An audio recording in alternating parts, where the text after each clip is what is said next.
Hello बच्चों, कैसे हो आप सब। वेलकम टू आवर चैनल जिसका नाम है गोपाल शर्मा क्लासेस। बच्चों, आपको जैसा कि थंबनेल में देखकर ही समझ में आ गया होगा कि आज जो चैप्टर होने वाला है वो बहुत ही इंटरेस्टिंग है, जो कि हिस्ट्री क्लास 12 से। ये हमारी इस वीडियो की सीरीज़ का थर्ड पार्ट है, जो कि क्लास 12 से है। चैप्टर का नाम है यात्रियों के नज़रिए। 2 वीडियो इसमें से अपलोड हो चुकी है। आप उनकी जो भी इंपॉर्टेंट क्वेश्चन है वो आप चैनल के अंदर से या बटन के अंदर से, आई बटन से, आप कहीं से भी इसे देख सकते हो। ये जो सीरीज़ है ये है फ्रांसवा बर्नियर के बारे में, कि उन्होंने उनसे रिलेटेड जितने भी टॉप 25 क्वेश्चन है एग्ज़ाम में जो आएंगे वो आपके सामने हैं। तो ज़्यादा ना टाइम वेस्ट करते स्टार्ट करते वीडियो को। नमस्कार बच्चों, मेरा नाम है गोपाल और आप देख रहे Gopal Sharma classes. Let start.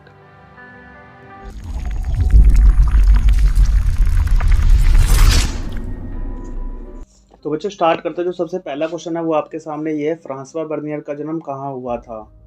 तो इसका आंसर है फ्रांसवा बर्नियर का जन्म फ्रांस के जेई नामक स्थान में सन 1620 में हुआ।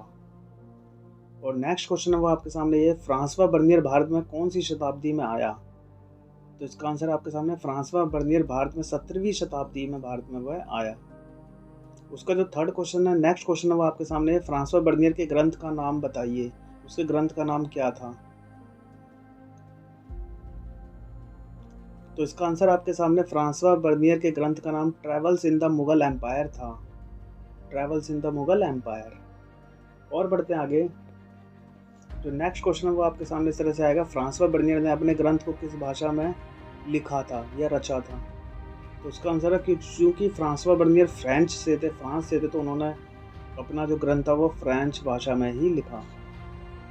और बढ़ते आगे, जो नेक्स्ट क्वेश्चन आएगा वो इस तरह से आएगा, फ्रांसवा बर्नियर ने अपने ग्रंथ को किसके आधार पर रचा था। तो इसका आंसर आपके सामने, वैसे तो इसमें छोटा है, मैं आपको डिटेल में बताता हूँ। फ्रांसवा बर्नियर ने भारत की स्थिति को यूरोप के विकास की तुलना में काफ़ी दयनीय बताया।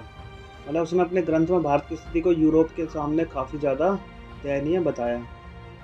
उसने भारत को यूरोप के प्रतिलोम के रूप में प्रस्तुत किया। मतलब उन्होंने उल्टा बताया कि भारत की स्थिति वहाँ से काफ़ी बेकार है और भारत में निजी भूमि स्वामित्व का अभाव, जबकि यूरोप के प्रतिलोम के रूप में उसने प्रस्तुत किया। और भी उसने कई सारी बातें लिखी है, क्योंकि क्वेश्चन के अंदर इसमें शॉर्ट में तो आप इसे मतलब सुन के भी इसे राइट कर सकते हैं। उसका तो उन्होंने बताया, उसने भारतीय समाज को यूरोप की तुलना में दरिद्र लोगों का समूह बताया। उसके बाद उन्होंने यूरोप में बेहतर भूधारक वर्ग का उदय, जबकि भारत में इसका अभाव भी बताया अपने ग्रंथ में।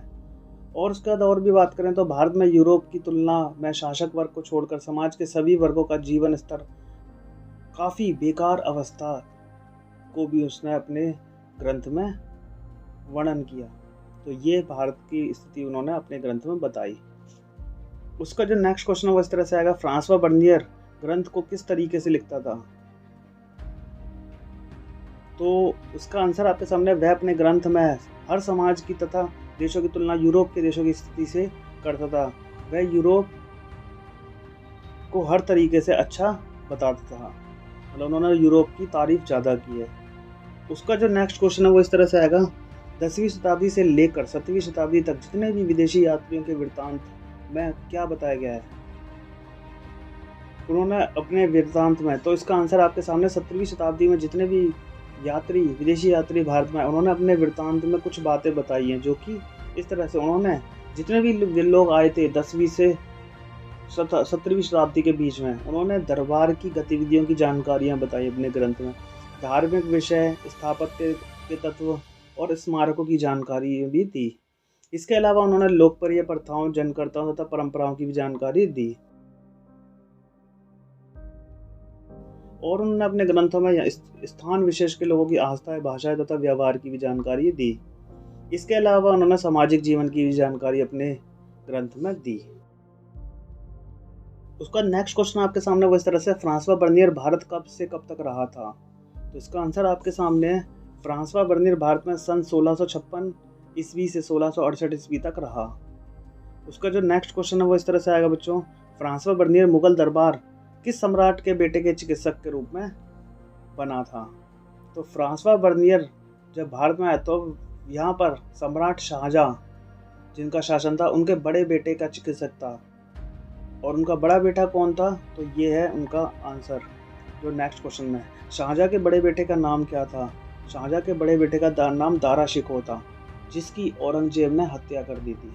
औरंगजेब, क्योंकि शाहजहाँ के बाद औरंगजेब बैठे थे गद्दी पर, लेकिन दारा शिकोह क्या था, थोड़ा उदार टाइप का था, तो लेकिन और औरंगजेब ने क्या करा, उनकी हत्या कर दी गद्दी पाने के लिए, मतलब शाहजहाँ कुर्सी पाने के लिए। उसके बाद आगे बढ़ते हैं और जो नेक्स्ट क्वेश्चन वो इस तरह से आएगा, मुगल दरबार में फ्रांसवा बर्नियर को किस पद पर रखा गया था?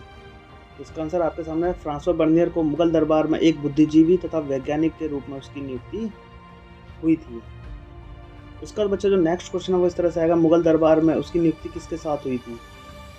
तो इसका आंसर आपके सामने, मुगल दरबार में फ्रांसवा बर्नियर की नियुक्ति आर्मीनियाई अमीर दानिशमंद खान के साथ हुई थी। तो ये इस आपके सामने है।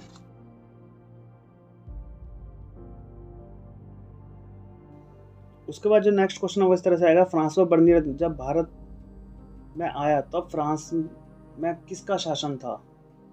तो इसका आंसर, जब फ्रांसवा बर्नियर भारत में आया तब वहाँ पर लुई 14वें का शासन था। उसका आंसर, नेक्स्ट क्वेश्चन आपके सामने इस तरह से आएगा, फ्रांसवा बर्नियर ने अपने ग्रंथ को फ्रांस में किसको समर्पित कर दिया?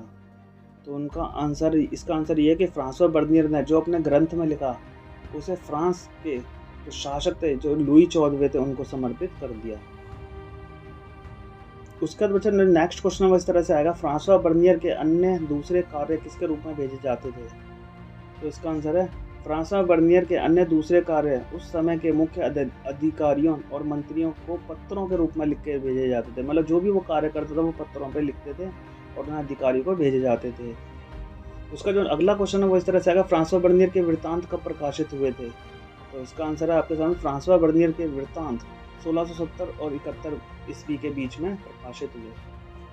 उसका जो अगला क्वेश्चन है वो इस तरह से आ सकता है, वृत्तांत के प्रकाशन के अगले 5 सालों के अंदर ही इनका अनुवाद किन किन भाषाओं में किया गया? तो जो उनकी यात्रा का वृत्तांत था वो 5 ही सालों में इतने ज़्यादा मशहूर हो गए, इतनी ज़्यादा उनकी डिमांड हुई कि उन्हें कुछ ही सालों में अंग्रेजी, डच, जर्मन तथा इतालवी भाषाओं में इसका अनुवाद किया गया। उसके बाद नेक्स्ट क्वेश्चन इस तरह से आएगा, और बच्चों एक चीज और है, फ्रांसवा बर्नियर के अलावा भी बहुत सारे लोग आए थे यहाँ की यात्रा के लिए। उसका जो नेक्स्ट क्वेश्चन है वो इस तरह से आएगा, फ्रांसवा बर्नियर ने भारत में किसके दरबार में समय ज़्यादा बिताया अपना? तो इसका आंसर है, फ्रांसवा बर्नियर ने भारत में मोहम्मद बिन तुगलक के दरबार में अपना समय अधिक बिताया। उसके बाद जो नेक्स्ट क्वेश्चन है वो इस तरह से आएगा, फ्रांसवा बर्नियर को मुगल दरबार ने राजदूत के रूप में कहाँ भेजा? मतलब ये फ्रांसवा बर्नियर को मुगल दरबार ने राजदूत के रूप में कहाँ भेजा था? इसका आंसर है, फ्रांसवा बर्नियर को मुगल दरबार ने राजदूत के रूप में चीन भेजा। उसका जो नेक्स्ट क्वेश्चन है इस तरह से आएगा, फ्रांसवा बर्नियर के वृत्तांत से उभरने वाले शहरी केंद्रों पर चर्चा कीजिए। तो इसका आंसर आपके सामने ये, उसके वृत्तांत के अनुसार जनसंख्या का 15% भाग नगरों में रहा करता था, जो कि यूरोप के नगरों में रहने वाली जनसंख्या से भी अधिक था। दूसरा, बर्नियर के अनुसार मुगलकानी नगर वास्तविक नहीं थे, वह उनके लिए शिविर शब्द का प्रयोग करता था। वह अपने वृत्तांत में बताता कि अधिकतर शहर राज्य के सहयोग पर निर्भर ही थे। उसके बाद उसका यह मानना था कि शिविर नगर राज्य के दरबार के साथ अस्तित्व में आते थे और उनके जाने का धीरे धीरे खत्म हो जाते थे। मतलब जहाँ राजा रहता था और जहाँ उनकी प्रजा रहती थी, जहाँ पर वो अपना डेरा जमा के रहते थे, उनको शिविर कहा जाता था। और जैसे जैसे राजा मजबूती पे आ रहा तो शिविर भी मजबूत होगा, और जैसे जैसे राजा खत्म हो रहे तो उनका भी अस्तित्व खत्म हो जाता था। उसका शहरी समूह में व्यावसायिक वर्ग जैसे चिकित्सक, अध्यापक, अधिवक्ता, चित्रकार, वास्तुविद, संगीतकार, सुलेखक आदि शामिल थे। ये सब चीजें आप इस वीडियो को पॉज करके भी इसे समझ सकते हैं। उसका नेक्स्ट क्वेश्चन इस तरह से आएगा बच्चों, सती प्रथा को बर्नियर क्या बताता है अपने मतलब सती प्रथा के बारे में बर्नियर ने अपने वृत्तांत में क्या लिखा है? फ्रांसवा बर्नियर के वृत्तांत में सती प्रथा के एक रूप को समाज का सबसे काला चेहरा के रूप में उजागर किया गया है। सती प्रथा का विवरण संभवतः बर्नियर के वृत्तांत में सबसे मार्मिक विवरणों में से एक है। मतलब सबसे ज़्यादा दिल दहला देने वाले दृश्यों में से इसे एक माना गया है उसके अनुसार। उसका नेक्स्ट क्वेश्चन इस तरह से आएगा, फ्रांसवा बर्नियर के वृत्तांत में भारतीय ग्रामीण के बारे में अपने वृत्तांत में क्या बताता है। तो फ्रांसवा बर्नियर के अनुसार हिंदुस्तान के साम्राज्य के विशाल ग्रामीण अंचलों में से कई केवल रेतीली भूमियां या बंजर पर्वत ही है। यहाँ की खेती अच्छी नहीं है। इन इलाकों पर बर्नियर के वृत्तांत के अनुसार आबादी भी कम है। मतलब उसने वृत्तांत में यहाँ की जमीन को कम उपजाऊ बताया है और बंजर।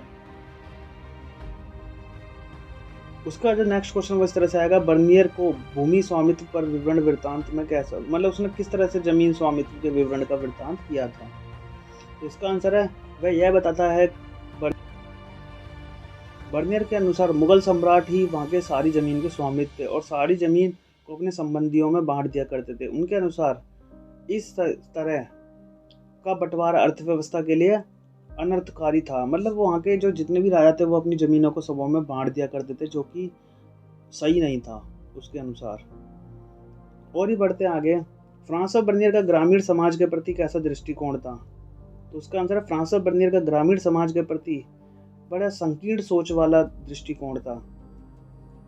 ये अधिक दिखाई देता है। वह प्रत्येक भारतीय वस्तु की तुलना यूरोप से किया करता था, और जबकि भारत के प्रति उसका दृष्टिकोण काफ़ी नकारात्मक था। उसका नेक्स्ट क्वेश्चन और आएगा, ये जो last but not least, Francois Bernier का पेशा क्या था। तो उसका आंसर है, फ्रांसवा बर्नियर चिकित्सक, राजनीतिज्ञ, दार्शनिक तथा एक इतिहासकार उसे बोला जाता है। वह मुगल दरबार में नए अवसर की तलाश में यहाँ पर आया था, जिसे काम या रोजगार की तलाश में यहाँ पर आया था। क्योंकि सारे इंपॉर्टेंट क्वेश्चन कवर किए गए हैं, और इससे पहले की अगर ये वीडियो आपको देखनी है इब्न बतूता या फिर अल बरूनी के बारे में भी आप वीडियो में देख सकते हैं।